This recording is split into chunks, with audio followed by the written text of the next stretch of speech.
ఈ అడిక్షన్ అంటే ఏంటి?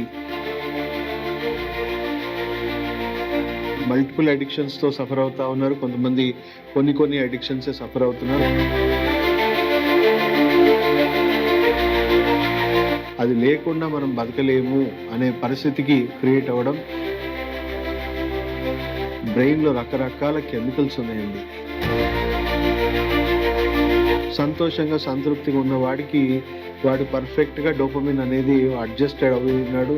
ఆ లిమిటెడ్ డోపమిన్తోనే వాడు అన్ని రకాలుగా బిహేవియర్ అడిక్షన్స్, ఇంకోటి సబ్స్టెన్స్ అడిక్షన్స్. అంటే ఈ సబ్స్టెన్స్ అంటే alcohol, smoking, gutka, drugs. Starting stages ఎలా స్టార్ట్ అవుతాయి? ఫ్రెండ్షిప్లోనో లేకపోతే ఏదో హీరోయిజంలోనో అలాగా స్టార్ట్ అయ్యింది. వాళ్ళ స్థాయిలో ఏవైతే ఆల్రెడీ ఆల్కహాల్ వల్లనో డ్రగ్స్ వల్లనో వాళ్ళకి ఏదైతే డ్యామేజ్ ఉంటుందో ఆ డ్యామేజ్ సంబంధించిన విత్డ్రావల్ సిమ్టమ్స్ ఉంటాయి. దాన్ని కూడా ఎలా డీల్ చేయాలి, ఎలా మేనేజ్ చేయాలి అనేది కూడా బిహేవియర్ అడిక్షన్స్. బెట్టింగ్లని, గేమింగ్ అని, గ్యాంబ్లింగ్ అని. చిన్నపిల్లలు చూసుకుంటే గేమ్స్కి తొందరగా బానిస అయిపోతా ఉన్నారు. ఎందుకు? నార్మల్ లైఫ్ కంటే బ్రెయిన్కి ఎక్కువగా కిక్ ఇస్తుంది, ఎక్కువ ఆనందం ఇస్తూ ఉంది. ఏ కష్టం లేకుండా బ్రెయిన్కి ఎక్కువ సుఖం ఇస్తూ ఉంది. ఇది మీరు కాదండి అడిక్ట్ అయింది. మళ్ళీ ఒకసారి అండర్లైన్ చేసుకోండి. అడిక్ట్ అయింది మీరు కాదు, మీ బ్రెయిన్. మీ జీవితం పాడవుతుంది, మీ ఫ్యామిలీ జీవితం పాడవుతుంది, మీ ఆరోగ్యం, ఆయుష్ కంప్లీట్గా ఆర్ధాయుష్తోనే మీరు చనిపోయే అవకాశాలు ఉన్నాయండి. డాక్టర్ దగ్గరికి వెళ్ళినా కూడా హెవీ సఫరింగ్తో ఉంటారు. సో డాక్టర్ చెప్తారు ఇంకా ఆపితేనే మీరు కొంతకాలం అన్నా హ్యాపీగా బతకగలరు, లేదంటే మీరు షార్ట్లీ చనిపోతారన్నా కూడా. లాస్ట్ స్టేజ్ క్రానిక్ కేసెస్ కూడా మనకి కొంచెం టైం పట్టినా వాళ్ళని కూడా మనం రికవర్ చేసుకోగలుగుతా ఉన్నాం. ప్రేక్షకులకు నమస్కారం. నేను మీ డాక్టర్ పిఎస్ సాగర్. ఈరోజు మీకు మల్టిపుల్ అడిక్షన్స్, అసలు ఆల్కహాల్, స్మోకింగ్, గుట్కా, డ్రగ్స్. కొంతమంది మల్టిపుల్ అడిక్షన్స్తో సఫర్ అవుతా ఉన్నారు, కొంతమంది కొన్ని అడిక్షన్సే సఫర్ అవుతున్నారు. ఫస్ట్ ఆఫ్ ఆల్, ఈ అడిక్షన్ అంటే ఏంటి? ఈ అడిక్షన్ వల్ల జనాలు ప్రాణాలు పోవడం ఏంటి? సొసైటీ ఇంత ఇబ్బంది పడ్డం ఏంటి? ఎంతోమంది బిలో పోవర్టీ లైన్కి వెళ్ళిపోతా ఉన్నారు సఫర్ అయ్యి. సో అడిక్షన్ గురించి మనం పూర్తి అవగాహన తెచ్చుకుంటున్నాం. అండ్ ఈ మల్టిపుల్ అడిక్షన్స్ ఉన్న వాళ్ళకి తెలిసి ఎలా తగ్గించుకోవాలి, అంటే ఎవరైతే పేషెంట్ కోఆపరేటివ్ ఉంటారో వాళ్ళకి ఎలా తగ్గించుకోవాలి అడిక్షన్స్, లేదా పేషెంట్ నాన్ కోఆపరేటివ్ ఉంటే ఫ్యామిలీ మమ్మల్ని అప్రోచ్ అయ్యి తెలియకుండానే పేషెంట్కి ఎలా తగ్గించుకోవాలో ఈరోజు మీరు పూర్తిగా ఈ వీడియోని చూసి తెలుసుకోగలరు. ఫస్ట్ ఆఫ్ ఆల్, అడిక్షన్ అంటే ఏంటి? ఆల్మోస్ట్ ఒక రకంగా చెప్పాలంటే బానిస అయిపోవడము, దాన్ని ఒక వ్యసనంగా మారిపోవడం. అంటే అది లేకుండా మనం బతకలేము అనే పరిస్థితికి క్రియేట్ అవ్వడం. అండ్ లాస్ట్ స్టేజ్కి వచ్చేసరికి దానివల్లే చచ్చిపోవడము, మన జీవితమే, మన ఆరోగ్యం, ఆయుష్ అన్నీ మనం కోల్పోవడం అనేది జరుగుతూ ఉంది. సో ఫస్ట్ ఆఫ్ ఆల్, ఇలా బానిసగా మారిపోవడానికి, వ్యసనాలకి కారణాలు ఏంటని మనం తెలుసుకుందాం. దాని ఎన్నుకున్న సైన్స్ ఏంటో అర్థం చేసుకుందాం. సో మీకైనా, నాకైనా, ఎవరికైనా, అందరికి కూడా బ్రెయిన్లో రకరకాల కెమికల్స్ ఉన్నాయండి. దాంట్లో ముఖ్యమైన కెమికల్స్ చూసుకుంటే డోపమిన్. సో ఎన్నో ఉన్నాయి, ఇంకా మంచి కెమికల్స్, సెరోటోనిన్, ఆక్సిటోసిన్, మెలటోనిన్ ఎన్నో ఉన్నాయి. సో దాంట్లో ముఖ్యమైనది డోపమిన్. ఈ డోపమిన్ అనేది బ్రెయిన్కి ఒక రివార్డ్ హార్మోన్. అంటే బ్రెయిన్ని, మనని సంతోషపరిచే, సంతృప్తిపరిచే, సాటిస్ఫాక్షన్ ఇచ్చే హార్మోన్ అండి. సో ఈ హార్మోన్ ప్రతి ఒక్కరికి కావాలి. బ్రెయిన్ అందరికి, ప్రతి బ్రెయిన్కి ఈ డోపమిన్ అనేది చాలా అవసరం అండి. ప్రతి ఒక్కరం కూడా సంతోషంగా ఉండాలని అనుకుంటాం. ఎవరు బాధలు, దుఃఖాలతోని జీవితాంతం ఉండాలి అని ఎవరు అనుకోం. కానీ ఇక్కడ ఉన్న ముఖ్యమైన పాయింట్ ఏంటంటే, ఈ డోపమిన్ అనేది మనకు మంచి మార్గంలో అందుతుందా లేదా చెడు మార్గాల్లో మన బ్రెయిన్కి అందుతుందా అనేదే ఇక్కడ ముఖ్యమైన అంశం. మంచి మార్గంలో అంటే నేను జాబ్ చేసుకుంటున్నాను, దాంట్లో సంపాదనతో నేను సాటిస్ఫైడ్గా ఉంటున్నాను, నా ఫ్యామిలీతో నేను హ్యాపీగా ఉంటున్నాను, యాత్రలు చేస్తూ ఉన్నాను, నాకు నచ్చిన పనులు చేస్తున్నాను, నచ్చిన ఫుడ్ తింటున్నాను, దాంట్లో సంతోషపడి, అంటే ఒక రెగ్యులర్ లైఫ్లో సంతోషంగా సంతృప్తిగా ఉన్న వాడికి వాడు పర్ఫెక్ట్గా డోపమిన్ అనేది అడ్జస్టెడ్ అవుతున్నాడు. ఆ లిమిటెడ్ డోపమిన్తోనే వాడు అన్ని రకాలుగా జీవితంలో ఎదుగుతూ ఉంటాడు. కానీ నెగిటివ్ దారిలో వచ్చే డోపమిన్ ఎలా ఉంటుందో మీకు చెప్తాను. నెగిటివ్లో 2 మార్గాల్లో వస్తుంది. ఒకటి బిహేవియర్ అడిక్షన్స్, ఇంకోటి సబ్స్టెన్స్ అడిక్షన్స్. అంటే ఈ సబ్స్టెన్స్ అంటే ఆల్కహాల్, స్మోకింగ్, గుట్కా, డ్రగ్స్. చాలా హానికరమైన క్యాన్సరస్ కెమికల్స్ ఎన్నో ఉన్నాయి.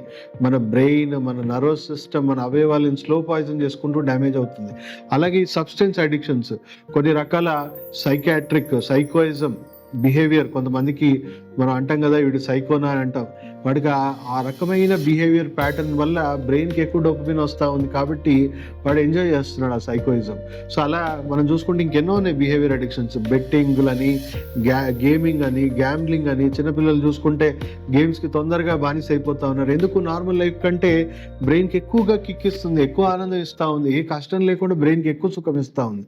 సో ఇలాంటి బిహేవియర్ అడిక్షన్స్ కూడా ఎన్నో ఉన్నాయి. వీటి వల్ల కూడా ఒక లైన్ క్రాస్ అవుతే జీవితాలు అయితే పాడవుతామని మన అందరికి తెలిసిన విషయమే.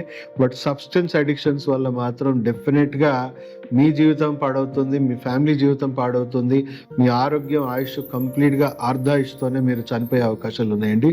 సో చూసుకుంటే ఆల్కహాల్, స్మోకింగ్, గుట్కా, డ్రగ్స్ చాలా మంది మనం చూసుకుంటే 2 తెలుగు రాష్ట్రాలే కదండి, ప్రపంచవ్యాప్తంగా మనం చూసుకుంటే ఆల్మోస్ట్ 100 మంది రకరకాల అనారోగ్యాలతో చనిపోతే 30% జనాలు అడిక్షన్స్తోనే చనిపోతా ఉన్నారు.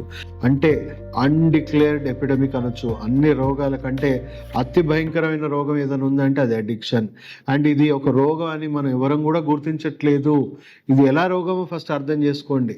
సో బ్రెయిన్కి ఏమైపోయింది, ఈ నెగిటివ్ సోర్సెస్లో అన్కంట్రోల్డ్గా వస్తుందండి. ఇప్పుడు చూడండి, మంచి దారిలో కూడా వస్తుంది, చెడు దారిలో కూడా వస్తుంది అన్నాను. మంచి దారిలో కష్టపడితేనే సుఖం వచ్చింది, బట్ చెడు దారిలో కష్టం ఏమీ లేదు. కష్టం లేకుండానే బ్రెయిన్కి అది కూడా కష్టపడితే వచ్చే సుఖం కంటే 10 నుంచి 100 రెట్లు ఎక్కువ సుఖం వస్తుంది, ఎక్కువ డోపమిన్ రిలీజ్ అవుతా ఉంది. సో చూడండి, చిన్న ఎగ్జాంపుల్ చెప్తాను. ఓ మనిషి కష్టపడి 10,000 సంపాదిస్తూ ఉన్నాడు. వాడికి కూర్చోబెట్టి ₹1,00,00,000 ఫ్రీగా ఇస్తాను, నెల నువ్వు ఇంకా కష్టపడాల్సిన అవసరం లేదంటే ఏ చాయిస్ తీసుకుంటాడు? ఏ పని లేదు, ఏ కష్టం లేకుండా నాకు 100 రెట్లు ఎక్కువ డబ్బు వస్తుంది కదా, ఇదే బెస్ట్ అనుకుంటాడు కదా. సో అలాగే బ్రెయిన్కి ఏ కష్టం లేకుండా ఈ ఆల్కహాల్, స్మోకింగ్, గుట్కా, డ్రగ్స్ ఏం చేస్తున్నాయంటే బ్రెయిన్ సెల్స్ని డ్యామేజ్ చేస్తూ, నరాలని డ్యామేజ్ చేస్తూ, స్లోగా అవయవాలని కొలాప్స్ చేస్తూ, డ్యామేజ్ చేస్తూ మీ బ్రెయిన్కి అన్కంట్రోల్డ్గా 100 నుంచి 1000 రెట్లు ఎక్కువ డోపమిన్ ఇవ్వడం వల్ల ఏ కష్టం లేదు కాబట్టి బ్రెయిన్ ఏమవుతుంది, బ్రెయిన్ అడిక్ట్ అవుతుంది. మీరు కాదండి అడిక్ట్ అయింది, మళ్ళీ ఒకసారి అండర్లైన్ చేసుకోండి, అడిక్ట్ అయింది మీరు కాదు, మీ బ్రెయిన్. సో మీ బ్రెయిన్ ఎలా చెప్తే మీరు బానిసలాగా తాగమంటే తాగాలి, తాగి మీ ఆ ఒళ్ళు పాడు చేసుకోమంటే పాడు చేసుకుంటారు, చచ్చిపోయేదాకా తాగు అని అది చెప్తే అది చచ్చిపోయే వరకు తాగేస్తూ ఉన్నాం. సో కంప్లీట్గా మనం చూసుకుంటే స్టార్టింగ్ స్టేజెస్ ఎలా స్టార్ట్ అవుతాయి, ఫ్రెండ్షిప్లోనో లేకపోతే ఏదో హీరోయిజంలోనో ఎలాగో అలాగా స్టార్ట్ అయింది. ఏమవుతుంది, బ్రెయిన్ సెల్స్ డ్యామేజ్ అయ్యి ఎక్కువగా డోపమిన్ రిలీజ్ అవ్వడం వల్ల బ్రెయిన్ సడన్గా ఎక్కువ ఓవర్ జాయ్ వచ్చేస్తుంది. ఏవో నాకు ఇది రెగ్యులర్గా కావాలని వాళ్ళని కోరికలు పెంచుతూ ఉంటుంది. దానివల్ల వాళ్ళు లాంగ్ టర్మ్ తాగి బ్రెయిన్లో, అవయవాల్లో కొంత డ్యామేజ్ అయిపోయి, కొంత తాగకపోతే నరాల వీక్నెస్ లేకపోతే అవయవాల్లో వీక్నెస్, ఫిజికల్గా, మెంటల్గా వాళ్ళకి సమస్యలు రావడము. అండ్ తాగి ఇంకెక్కువగా డోస్ పెంచుకొని తాగితేనే వాళ్ళకి ఆ సమస్యలన్నిటి కూడా ఉపశమనం కలిగేలాగా మిమ్మల్ని ట్రాప్ చేస్తూ ఉంటుంది. సో అప్పటికే చూసుకుంటే మంచి చెడు అర్థం చేసుకునే సామర్థ్యం తగ్గిపోయి ఫ్యామిలీ కంటే అదే ఎక్కువ ఇంపార్టెంట్ అయిపోయింది, బాధ్యతల కంటే అదే ఎక్కువ ఇంపార్టెంట్ అయిపోయింది. మంచి చెడు అర్థం చేసుకునే సామర్థ్యం లేదు, సొసైటీతో పట్టింపు తగ్గిపోతూ ఉంటుంది, కనెక్షన్ తగ్గిపోతూ ఉంటుంది. సో అలాగే మనం 3rd స్టేజ్కి వచ్చేసరికి అవయవాల్లో, నరాల్లో, బ్రెయిన్లో హెవీ టాక్సిక్ డ్యామేజెస్ అవుతాయి. ఏదో ఒక పార్ట్ లైఫ్ తగ్గిపోయింది. సో ఎక్కడ డాక్టర్ దగ్గరికి వెళ్ళినా కూడా హెవీ సఫరింగ్తో ఉంటారు. సో డాక్టర్ చెప్తారు ఇంకా ఆపితేనే మీరు కొంతకాలం అన్నా హ్యాపీగా బతకగలరు, లేదంటే మీరు షార్ట్లీ చనిపోతారన్నా కూడా బ్రెయిన్ ఒప్పుకోదండి. బ్రెయిన్ ఏమంటుంది, మీరు చచ్చిపోయినా పర్లేదు, నాకు మాత్రం నువ్వు చచ్చే వరకు సుఖ పెడితేనే ఉండు అని వాళ్ళని సెల్ఫ్ సాక్రిఫైస్ మోడ్లో తీసుకెళ్ళిపోతుంది. సో ఆల్మోస్ట్ 3rd స్టేజ్కి వచ్చాక దక్కడం 50% పేషెంట్ మనకి ఏమాత్రం కూడా మన కంట్రోల్లో ఉండడు అని మనం అందరికీ తెలిసిన విషయం ఇది. సో ఇప్పుడు ఎలా మరి ట్రీట్మెంట్ ఎవరికి ఇవ్వాలి? లక్షణాలకు ఇవ్వాలా, రోగ మూలాలకు ఇవ్వాలా? ఎవరికి ఇవ్వాలండి? ఈయన కాళ్ళు చేతులు కట్టేసో లేకపోతే తీసుకెళ్ళి నిర్బంధించి డీ అడిక్షన్ సెంటర్స్లో వేసేయడం వల్ల చూడండి ఎంతమంది మారుతున్నారు. 99% ఎవరు మారట్లేదండి. ఆ 1% మారే వాళ్ళు కూడా వాళ్ళకి డీ అడిక్షన్ సెంటర్లో వేయాల్సిన అవసరం కూడా లేదండి. మీరు ఏ కాస్ట్లీ డీ అడిక్షన్ సెంటర్లో వెళ్ళి అడిగినా వాళ్ళు ఒకటే చెప్తారు, అండర్లైన్ స్టేట్మెంట్, సార్ మారాలి అనుకున్న వాళ్ళు మాత్రమే మారుతారండి, అదర్వైజ్ ఎవరు మారరు. అంటే మనం మనిషిని నిర్బంధించడం కాదండి, బ్రెయిన్లో మార్పు తీసుకురావాలి. బ్రెయిన్లో ఎలాంటి మార్పు తీసుకురావాలి?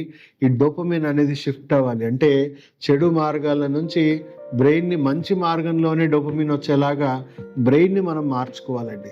సో ఇక్కడ పేషెంట్స్, నా దగ్గరికి వచ్చే పేషెంట్స్లో 3 రకాలు, అంటే సర్వసాధారణంగా కూడా 3 రకాలు. కొంతమంది కోఆపరేట్ చేస్తారు. వాళ్ళు ఒక రకంగా చెప్పాలంటే 10% అనుకోండి, ఆన్ అన్ యావరేజ్ నా దగ్గరికి వచ్చే పేషెంట్స్లో 10% మంది డైరెక్ట్గా వస్తారండి. వాళ్ళ ఫ్యామిలీ మెంబర్స్ని బతిమాలి నా దగ్గర తీసుకొస్తారు, లేదా ఆన్లైన్ కన్సల్టేషన్స్లో నన్ను కన్సల్ట్ అవుతారు. సార్ ఎంత ప్రయత్నించినా నేను దీని నుంచి బయటపడలేకపోతున్నాను, దయచేసి నన్ను హెల్ప్ చేయండి, నేను ఆపేస్తే నాకు పక్షవాతం సిమ్టమ్స్, నరాల వీక్నెస్, రకరకాలుగా నన్ను ఇబ్బంది పెడుతుంది మానసికంగా శారీరకంగా అని మమ్మల్ని రిక్వెస్ట్ చేస్తారు. సో వాళ్ళకి నాకు ఎక్కువ స్కోప్ ఉంది. వాళ్ళ physical health, mental health, social health and addictions, ఈ 4 అంశాల్లో వాళ్ళని తక్కువ టైంలో నేను రికవర్ చేసుకోగలుగుతాను. హార్డ్లీ 1 to 4 months 5 monthsలో వాళ్ళని పూర్తిగా, వాళ్ళకు ఎంత క్రానిక్ ఉన్నా కూడా చాలా మటుకు వాళ్ళు రికవర్ అయిపోతారండి తక్కువ టైంలోనే. అదే 80 to 90% పేషెంట్స్ చూసుకుంటే కొంతమంది కోఆపరేట్ చేస్తున్నట్టు యాక్ట్ చేస్తారు, ఒక 10%. బట్ మేము వాళ్ళకి 2 ప్లాన్స్ చెప్తాం. పేషెంట్స్ నా దగ్గర బలవంతంగా కొంతమందిని తీసుకొస్తారు, వాళ్ళు యాక్ట్ చేస్తుంటారు. సో మాకు అర్థమైపోతుంది వీళ్ళు కరెక్ట్గా కొనసాగించారండి అని, వాళ్ళకి మళ్ళీ సపరేట్ కౌన్సిలింగ్ ఇస్తాం ఫ్యామిలీకి.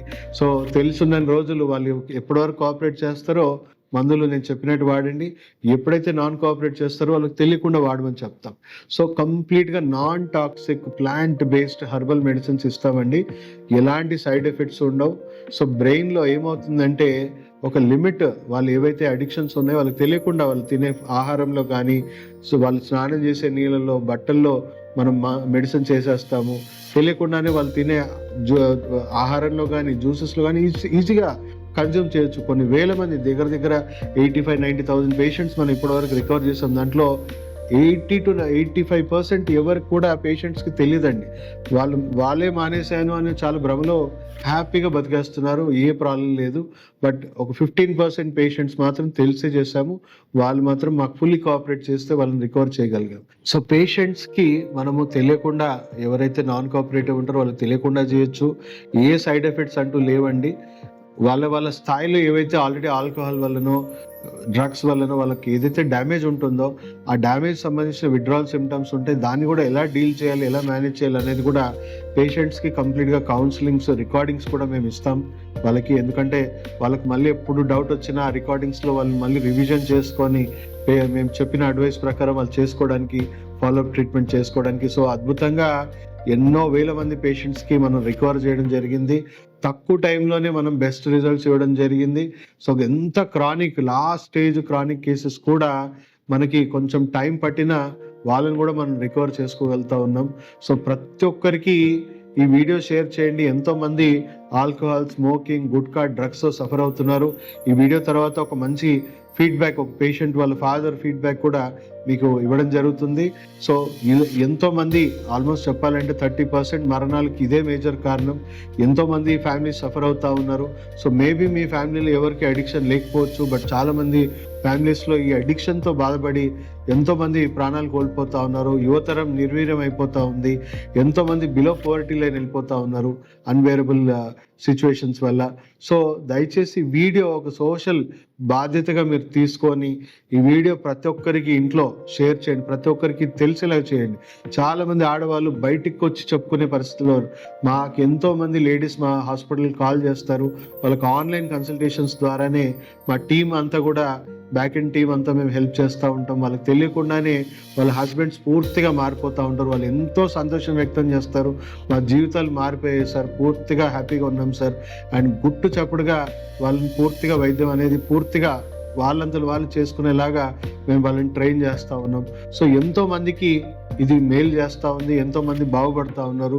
సో దయచేసి ఈ వీడియో ప్రతి ఒక్కరికి చేర్చండి, దీన్ని లైక్ చేయండి, సబ్స్క్రైబ్ చేయండి. మ్యాక్సిమం ఇలాంటి వీడియోస్ని వైరల్ చేయాలండి. ఇలాంటి సోషల్ కాజ్ కోసం ఏవైతే ఉండాల్సిన వీడియోస్ ఉన్నాయో వాటిని వైరల్ చేయండి. సోషల్ ఈవిల్స్తో ఫైట్ చేయండి. ప్రతి ఒక్కరికి వీడియో చేర్చడం వల్ల మీరు వాళ్ళ జీవితంలో వాల్యూ యాడ్ చేసినట్టు అవుతుంది. సో దయచేసి ఈ వీడియో షేర్ చేయాల్సిందిగా మళ్ళీ కోరుకుంటూ సెలవు తీసుకుంటూ మీ డాక్టర్ సార్. నమస్కారం. ఏంటి సార్, ఏ సమస్య కోసం వచ్చారు సార్ మీరు ఇక్కడికి? పిల్లలు డ్రగ్స్ ఇది అయిపోయారు సార్. ఓకే. ఇది అయిపోయి ఇంట్లో చాలా గడబడి చేసి దూరం ఉండడం. ఎన్ని సంవత్సరాల నుంచి ఏమేమి డ్రగ్స్ అలవాటు ఉండే సార్? ఇంతవరకు కాలేజ్ చేస్తున్నప్పుడు నార్మల్గా పోయిండు. ఓకే. కాలేజీలో పోయినాక ఇక అన్ని చెడు అలవాటు అయ్యి నాకు అంతలా చిన్న ఇంట్లో అడవిలతో కొన్ని ప్రాబ్లమ్స్ వచ్చి నాకు టెన్షన్ ఎక్కువై పక్షవాతం వచ్చింది. అరే బాప్రే. పక్షవాతం వచ్చి నాకు దొరికింది టైం. ఈయన టైం దొరికింది, ఎట్లాగే మా అయ్య లేవడు. ఈయనతో నేను ఎంజాయ్ చేసుకోవాలి, ఎంజాయ్ చేసుకున్నాను. ఓకే. ఎంజాయ్ చేసుకుని నేను మళ్ళా నార్మల్కి వచ్చే వరకు నా చేయి దాటిపోయింది. ఓకే. చేయి దాటిపోయినాక ఏం చేయాలనే ఆలోచనతోటి రిహాబిలిటేషన్ ఇంట్లో గొడవలు అయ్యి కొట్టుకోవడం కాడికి వచ్చింది మాకు. ఏమేమి సార్? గంజాయి ఏందో ఆకలేక ఉంటుంది కదా. అవును, అది ఇవన్నీ అన్ని చెడు అలవాటు, ఆల్కహాల్, స్మోకింగ్ అన్ని తాగుడు. ఓకే. తాగుడైతే ఇంట్లోకే తెచ్చుకొని తాగుడు స్టార్ట్ చేశాను. ఓకే. నేనేమో ఏం చేయలేను కదా. అదే ఏమన్నా అంటే ఇట్లా నోకేషన్ కింద పడుతుంటాయి. అదే మీరు వీక్ అయినని ఇంకా కాన్ఫిడెన్స్ ఎక్కువ అయిపోయింది. ఇంట్లోనే తెచ్చుకొని తాగడం స్టార్ట్ చేశాను. ఎన్ని సంవత్సరాల నుంచి సార్ ఆయనకు అలవాటు అయ్యి? ఆయనకు దగ్గర 3 సంవత్సరాలు అలవాటు. 3 సంవత్సరాలు వస్తాయి. రీహాబిలిటేషన్ ట్రీట్మెంట్ చేయించారు. ఏమైనా లాభం ఉండేనా రీహాబిలిటేషన్ అప్పుడు మంచిగా కంట్రోల్కి వస్తుంది. మళ్ళా రిహాబ్కి మంచిగా అయింది కదా అని బయటికి తీసుకొచ్చినాక మళ్ళీ అదే పనిలో ఉన్నాడు. బయటకు వచ్చిన దోస్తాను కరెక్ట్ అవుతుంది. మళ్ళీ పోయే టైం మళ్ళీ స్టార్ట్ అయింది. ఓకే. ఓకే. ఎంత చేసినా 3 సంవత్సరాలు అయినా అట్లనే కూడా ఏం కాలే. ఇక మీ మెడిసిన్ వాడిన సంది రిహాబ్లో వేసి మీ మెడిసిన్ స్టార్ట్ చేసేటప్పుడు కంట్రోల్లో లేడు కాబట్టి మొత్తం మీకు రిహాబ్లో వేసి మన మందులు వాడిమని చెప్పాము. ఆ మందులు రిహాబ్లోనే, ఎందుకంటే మీకు కంట్రోల్లో లేడు కాబట్టి టెంపరీగా రిహాబ్ లేమని చెప్పినా కూడా ఆయన చేసే పరిస్థితి లేదు.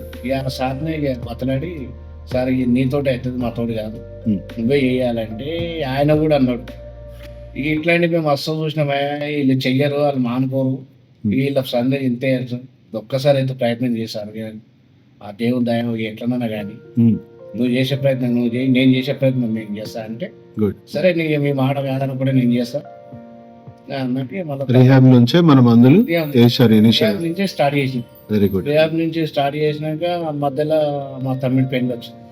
మా తమ్ముడి పెళ్లి రాగానే రిహాబ్ లో 3 పెళ్ళి కొట్లాడారు. వాళ్ళు కొట్లాడుకునే పొరలో ఛాన్స్ దొరికిన రోజు గుర్తుకొని అందరు బయటకు వచ్చేసారు. బయటకు వచ్చే వరకు మా ఊరు ఇంటికి వచ్చారు. ఇంటికి వస్తే మాకు భయం అవుతుంది, చేయి దాటిపోయినాడు, ఏం చేస్తాడో పగా మమ్మల్ని ఏం చేస్తాడు అని మాకు భయం అయింది. అయినా ఇంట్లో అందరు భయపడుతుంది, నేనేం భయపడి మళ్ళీ ఎట్లయినా పట్టిస్తుంది. నేనైతే ఇచ్చిపెట్టి చేయి దాటిపెట్టి ఇల్లంతా ఆగం చేసి లక్షలు ఖర్చు పెట్టినాం. ఇప్పుడైతే ఇచ్చిపెట్టి ముచ్చట్లేదని ఆయనను ఎప్పుడైతే ఇంటికి వచ్చినో ఇంటికి రాగానే ఇక మెల్లగా మెడిసిన్ తీసుకున్నాను. తీసుకొని అరే సరే నేను ఇక తోలియా ఈ మెడిసిన్ మాత్రం తాగా అని మన మెడిసిన్స్ ఇచ్చిపెట్టలేదు. ఈ మెడిసిన్ ఎప్పుడైతే నేను నీ గురించి తెచ్చినో ఈ మెడిసిన్ మొత్తం తాగితేనే నేను ఇంట్లో ఉండేస్తాను, లేదంటే నిన్ను లైఫ్ లాంగ్ వేరే రిహాబ్ కనపడకుండా నేను నీ కనపడదు, నువ్వు మా కనపడదు, లైఫ్ లాంగ్ చేసేస్తాను నిన్న అంటే ఇక అది అప్పుడు భయానికి తాగుతా, మీరు ఏం చేసినా నేను తాగుతా. సరే మంచిది ఇట్లా అయిపోయి ఉందో నేనే ఇంటనే ఉంచుకుంటాను అని అదే భయం పెట్టుకుంటూ ఉన్నాం. ఇప్పుడు ఆనందాలు అంటే ఇప్పుడు కోట్ల చేస్తాం, కోట్ల డ్యూటీ దొరికి ఇప్పుడు అన్ని బంద్ చేసి ఇప్పుడు ఎన్ని నెలలు అయింది సార్ మన ట్రీట్మెంట్? ఎన్ని నెలలు అయింది? దగ్గర ఇప్పుడు 17th కోర్స్ కదా ఇప్పుడు నడుస్తుంది. సో మొదటి 6 నెలలు ఎట్లా ఉండే, మనకి ఎంత ఇంప్రూవ్మెంట్ వచ్చింది? అందులో మాత్రం జర గర్వం పెట్టింది సార్, జర కంట్రోల్లో లేరు పూర్తిగా. కంట్రోల్ లేడు ఆయన.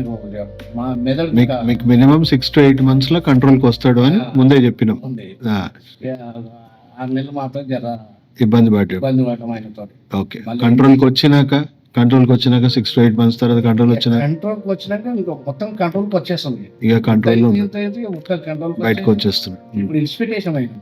ఓకే, ఇప్పుడు మీరు నిశ్చింతగా బయట పోయినా కూడా ఇప్పుడు ప్రశాంతంగా వండుకోగలుగుతున్నారు. అయితే ఇంట్లో అయితే ప్రశాంతంగా ఉంటున్నాం. అదే తిన్న బుక్కడైనా పెరిగి పడుతుంది. అదే ఇప్పుడు ఆయన బయటికి పోతే ఏమై వస్తాడో తెలియదు అనే పరిస్థితి నుంచి ఇప్పుడు మీరు ఆయనను కాన్ఫిడెంట్ గా బయట వదిలినా, బయట వదిలిపెట్టినా కానీ ఏం చేసి అయినా కూడా ఎమ్మడే ఫోన్ కొడతారు. అదే ఏమైంది, ఎంత అవుతుందో టైం, అదే వస్తున్నా డాడీ. ఇప్పుడు బిహేవియర్ కూడా మంచిగా అయిందా? అప్పట్లాగా గొడవ పడ్డం అట్లాంటివి? నేనే తిడతా. అదే ఇప్పుడు మీరు తిడితే ఆయన పడుతున్నాడు. నేను నా ఇష్టం వచ్చినట్టు తిడతా. తిట్టినే గమ్మున ఉంటాడు. బిహేవియర్ కూడా మారిపోయింది చాలా. మళ్ళీ పాత కథకు వచ్చాడు, మంచిగా మైండ్ మంచిగా సెట్ అయిపోయింది, పని చేసుకుంటున్నాడు. కూడా పెళ్లి చేద్దామని చూస్తున్నాను. Very good, all the best. So ఇంకా కొంచెము ఆయన బ్రెయిన్ బిహేవియర్ డోపమిన్ షిఫ్ట్ అనేది అవ్వాలా. సో ఆల్మోస్ట్ దగ్గర పడ్డది, బట్ మనం దగ్గర పడ్డది కదా అని ఎక్కడ లైట్ తీసుకోకండి. అదే 2 సంవత్సరాలది యూజువల్, ఎందుకంటే మల్టిపుల్ డ్రగ్ అడిక్షన్స్ కాబట్టి 2 years కోర్స్ కంప్లీట్ చేస్తే వాళ్ళు పూర్తిగా బ్రెయిన్ నార్మల్ లైఫ్ కి అలవాటు పడిపోతుంది. ఇప్పటికే నార్మల్ లైఫ్ అలవాటు అయింది, ఇంకొంచెం అలవాటు ఇంకా అవ్వాలి కొంచెం. ఓకే, నాకు తెలిసి ఇప్పుడు మీరు ఆల్మోస్ట్ 1.5 year అయిపోయింది మీ ట్రీట్మెంట్. ఇంకొక 6 months ఓపిక్గా రీహాబిలిటేషన్ ట్రీట్మెంట్ మెడిసిన్ వాడితే సరిపోతుంది మీకు. ఇంకా థ్యాంక్ యూ అండి, ఆల్ ది బెస్ట్.